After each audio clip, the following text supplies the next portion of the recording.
Demonetisation क्या है, किसको इससे फायदा मिला, किसकी मदद हो रही है, किसका नुकसान हो रहा है और ये क्यों किया गया है, ये मैं आपको बता रहा हूं। हिंदुस्तान का हिस्ट्री का सबसे बड़ा स्कैम है।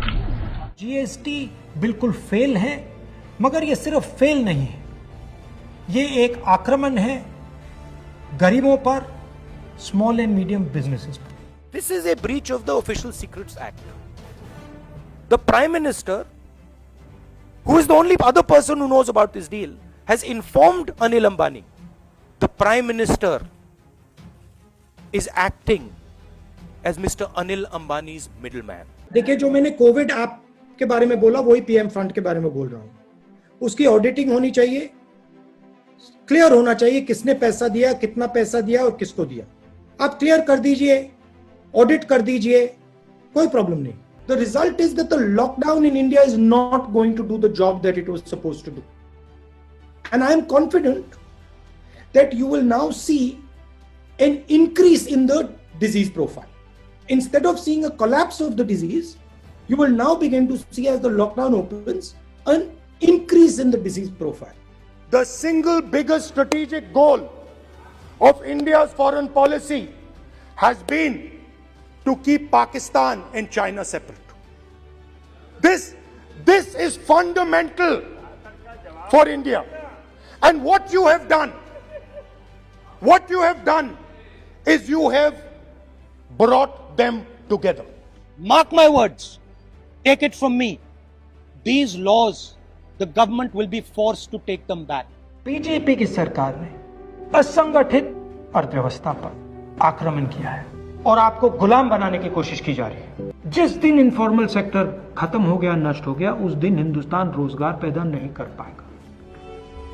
आप ही इस देश को चलाते हो, आप ही इस देश को आगे ले जाते हो और आपके खिलाफ साजिश हो रही है। आपको ठगा जा रहा है और आपको गुलाम बनाने की कोशिश की जा रही है। अदानी जैसे लोग हैं जिनकी आंख आपकी जमीन पर, आपके जंगल पर और आपके जल पर है, और ये नरेंद्र मोदी जी के खास मित्र हैं। जो भी कॉन्ट्रैक्ट हिंदुस्तान की सरकार देती है, जिस भी कंपनी को देती है, उसका इलेक्टोरल बॉन्ड्स के माध्यम से रिश्वत वो कंपनी बीजेपी को देती है। जिनको मोदी जी अपने मित्र कहते हैं, ऑर्डर दिया, सुनो, इस बार गले नहीं लगेंगे, इस बार नए टैरिफ लगाएंगे। वोट चोरी हो रही है और अब हमारे पास ओपन एंड शट प्रूफ है कि इलेक्शन कमीशन वोट चोरी में इन्वॉल्व है। और मैं लाइटली नहीं बोल रहा हूं, मैं 100% प्रूफ के साथ बोल रहा हूं, ठीक है। और आप सबको पता लग जाएगा, जैसे ही हमने ये रिलीज किया, पूरे देश को पता लग जाएगा कि इलेक्शन कमीशन वोटर चोरी करा रहा है। मुझे कहते हैं सही बात बोलने के लिए माफी मांगू।